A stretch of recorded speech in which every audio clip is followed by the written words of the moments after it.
أعطي حالياً دروساً لزبائني في منازلهم ولأصحاب الشركات في مكاتبهم، وكلها دروس خاصة ومباشرة، لكنني أعجز عن خدمة كل زبائني. فهناك حالياً لائحة انتظار ممتدة على مدى 3 أشهر، وأتلقى يومياً طلبات من أشخاص تعرفوا إلي من زبون سابق أو سمعوا عن الدروس من شخص آخر، كما أنني أسافر إلى كل أنحاء اليابان وإلى الخارج أيضاً. تباع تذاكر محاضرات العامة لسيدات المنازل والأمهات بين ليلة وضحاها، وثمة لائحة انتظار ليس فقط لتسجيل إلغاءات الحضور، وإنما أيضاً للتسجل على لائحة الانتظار. إلا أن عدد الأشخاص الذين يعيدون شراء تذاكر لحضور محاضراتي يبلغ 0. قد يظن البعض أن هذا عيب أو فشل، ولكنه في الواقع دليل نجاح. لكن ماذا لو كان عدم وجود معيدين في الواقع سر شعبية طريقتي؟ مثلما قلت في البداية، إن الأشخاص الذين يستعملون طريقة كونماري لا يعودون أبداً إلى الفوضى مجدداً، فبما أنهم يستطيعون إبقاء مساحتهم مرتبة، فهم لا يحتاجون أبداً إلى العودة لتلقي المزيد من الدروس. وأنا أتحقق بين الحين والآخر من وضع الطلاب الذين تلقوا دروسي للإطلاع على أحوالهم، وفي جميع الحالات تقريباً لا يبقى منزلهم أو مكتبهم مرتباً فقط، وإنما يستمرون في تحسين مساحتهم، ويبدو ذلك جلياً من خلال الصور الفوتوغرافية التي يرسلونها إلي، والتي تظهر أنهم يملكون عدداً أقل من الأغراض مما كان لديهم عند إنهاء الدروس، فضلاً عن أنهم اشتروا ستائر ومفروشات جديدة وأصبحوا محاطين فقط بالأشياء التي يحبونها. لماذا تحول دروس الأشخاص؟ لأن طريقتي ليست مجرد تقنية، فمسألة الترتيب في الواقع سلسلة من الأفعال البسيطة التي يتم فيها نقل الأشياء من مكان إلى آخر، وينطوي ذلك على وضع الأشياء حيث تنتمي. يبدو الأمر بسيطاً جداً، لدرجة أن ولداً في 6 من عمره يستطيع فعل ذلك، إلا أن معظم الأشخاص عاجزون عن القيام بهذا.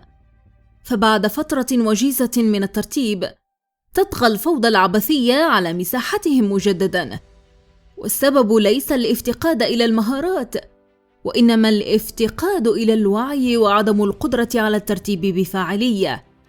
بتعبير آخر، يكمن أساس المشكلة في العقل، فالنجاح يرتبط بنسبة 90% بتفكيرنا.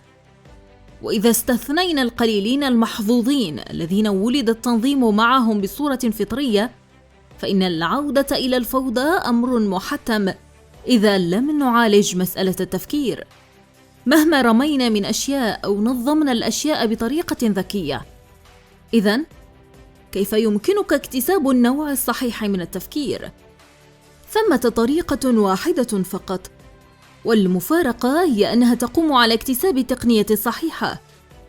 تذكر، طريقة كونماري التي أصفها في هذا الكتاب ليست مجرد مجموعة من القواعد حول كيفية فرز الأشياء وتنظيمها ووضعها في مكانها الصحيح، بل إنها دليل لاكتساب طريقة تفكير صحيحة بهدف توليد النظام والتحول إلى شخص مرتب.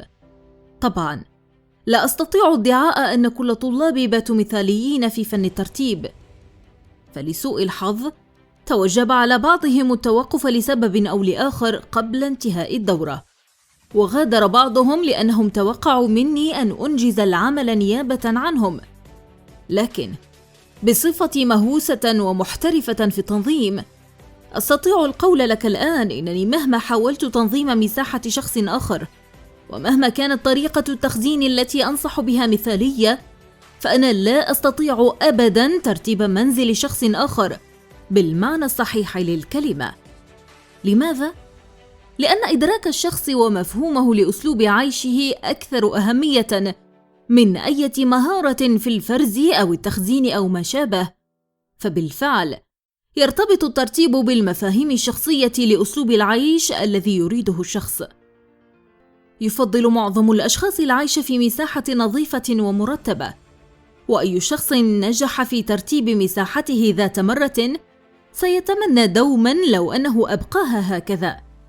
لكن العديد من الأشخاص لا يعتقدون أن هذا الأمر ممكن، فهم يجربون طرائق مختلفة للترتيب، لكنهم يجدون بعدها أن الأمور قد عادت سريعا إلى نمطها الطبيعي. إلا أنني مقتنعة تماما أنه باستطاعة أي شخص أن يبقي مكانه مرتبا. لذا من الضروري أن تعيد تقييم عاداتك وافتراضاتك بشأن الترتيب بطريقة شاملة. قد يبدو لك هذا أمرا متعبا جدا، لكن لا تقلق، فعندما تنتهي من قراءة هذا الكتاب ستكون مستعدا وراغبا. يقول للناس غالبا: أنا غير منظم بطبيعتي، أو لا أستطيع فعل ذلك، أو لا أملك الوقت. لكن الفوضوية ليست أمرا وراثيا، وهي غير مرتبطة بضيق الوقت، فللأمر علاقة بتراكم المفاهيم الخاطئة بشأن الترتيب، مثل من الأفضل الاهتمام بغرفة واحدة في كل مرة، أو من الأفضل فعل القليل كل يوم، أو يفترض بالتنظيم أن يتبع برنامج تدفق الأغراض. في اليابان يعتقد الأشخاص أن القيام ببعض الأمور مثل تنظيف غرفتك وإبقاء حمامك لامعاً يجلب الحظ. لكن إذا كان منزلك فوضوياً فإن تأثير تلميع مقعد المرحاض سيكون محدوداً. ينطبق الشيء نفسه على تطبيق مفهوم فوينغ تشوي، فحين يكون منزلك مرتباً فقط فستنبعث الحياة من مفروشاتك وزخرفاتك.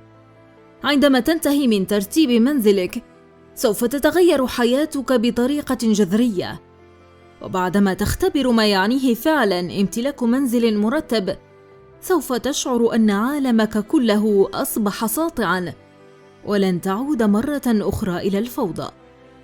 وهذا ما أسميه سحر الترتيب، علما أن التأثيرات مذهلة، فالمسألة لا تقتصر على عدم عودتك بتاتا إلى الفوضى، وإنما ستختبر أيضا انطلاقة جديدة في حياتك.